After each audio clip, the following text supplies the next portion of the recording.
defense looked good. Joe Flacco, I'm trying to figure out how the hell is he still playing? He must have something on the head coach. He must know some dirt because I watched that game. He had 142 yards, no touchdowns. We had him. Hell no, to the no.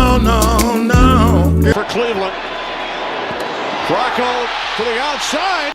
Perspective. So, that's not nothing, in my place to answer. That's nothing I can't not answer, but I know for sure I'm not. I know if you see the quarterback play in the league right now, I know I'm capable of doing better than that. Shador Sanders was right when he boldly stated that he's better than a lot of quarterbacks in the league. I mean, come on, we all know Shador Sanders would never have dropped a stinker like this against the Detroit Lions. Joe Flacco, on the other hand, entered this game under serious scrutiny after his recent performance, needing to make a statement. But boy, oh boy, did he fall flat. With under 50% completion and 2 interceptions, Flacco didn't just disappoint. He made it crystal clear that a change in the quarterback room is no longer a matter of if, it's a matter of when. This is a turning point for the team, and things are about to get interesting. Hell no, to the no. Flacco began the game looking sharp, but everything changed with one dreadful throw. For a 17-year veteran, it was shocking to see him hand the ball straight to the opposition.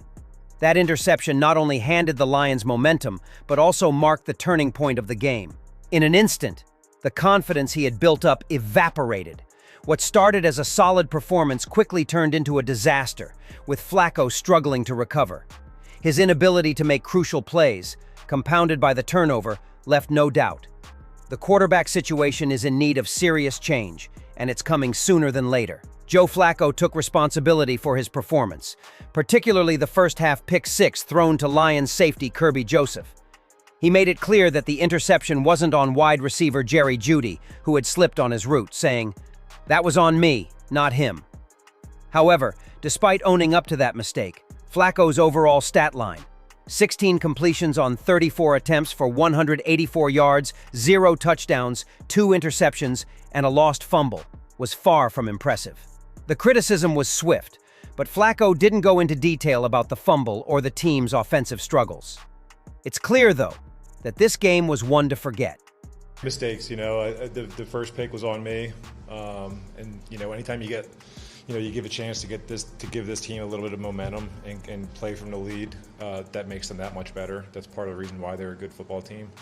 So when you turn the ball over like that and you give them good position, and you don't really allow our defense to pin their ears back and do their thing, then you're going to struggle as a whole.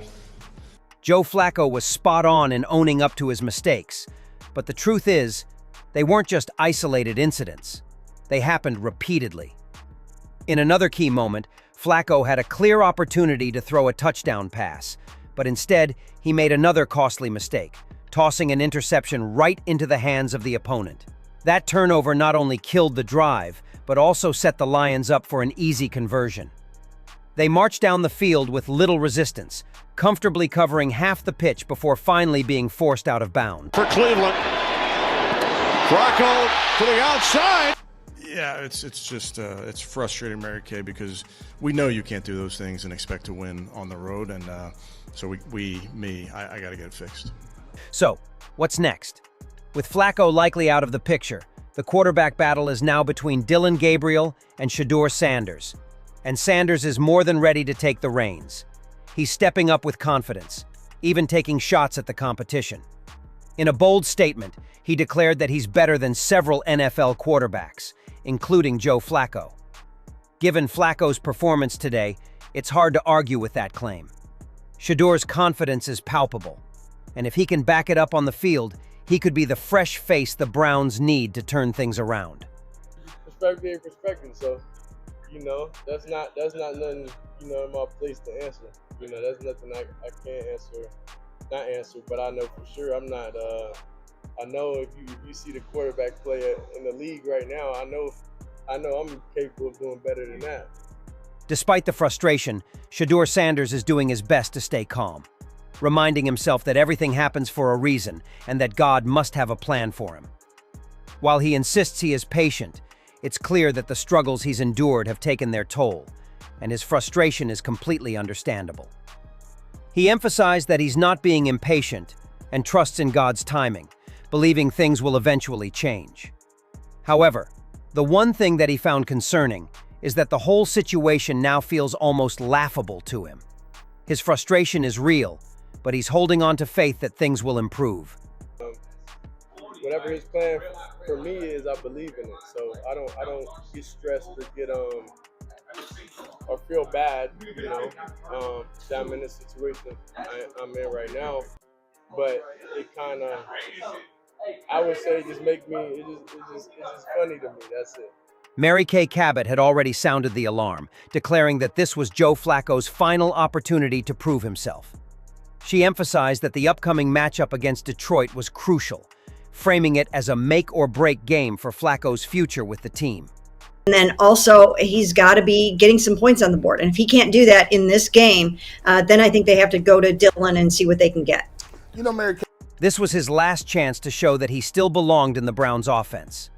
A strong performance could earn him more time with the team, but another lackluster outing would signal the end of his tenure. The organization was prepared to move on, focusing on the future by giving Dylan Gabriel and Shador Sanders a chance to compete and grow as rookie quarterbacks. The writing is on the wall for Joe Flacco. After today's disastrous performance, it's clear that his time with the Browns is all but over. Flacco came into this game under immense pressure, knowing that it was a make-or-break situation. But instead of seizing the moment, he faltered once again. His mistakes were glaring, from the pick six to the ill-timed interceptions, and they left no doubt that moving forward, the focus will shift to the future. The Browns are clearly preparing to give Dylan Gabriel and Shador Sanders a shot at the starting job. Both quarterbacks bring youth and potential to the table, and it's time for the team to invest in their development. Flacco's tenure with the Browns was, unfortunately, a brief chapter in the team's ongoing evolution. And now it's time to turn the page. Flacco's fate seems sealed, and unless a miracle happens, his days as a starter are over. The team is ready to move forward, and while it's always tough to see a veteran fall from grace, it's clear that the future of the quarterback position lies with the rookies. The Browns are now officially in a rebuilding phase, and with that comes new opportunities for the next generation. So what do you think, guys? Do you agree with the decision to move on from Flacco after this performance? Or do you think he deserves another shot? Is it time to hand the reins over to Dylan Gabriel and Shador Sanders? Or are the rookies still too untested for the starting role? Could Flacco have turned things around if given more time? Or was this the final nail in the coffin? I'd love to hear your thoughts on what the Browns should do moving forward. Drop your opinions in the comments below. Let's talk about it.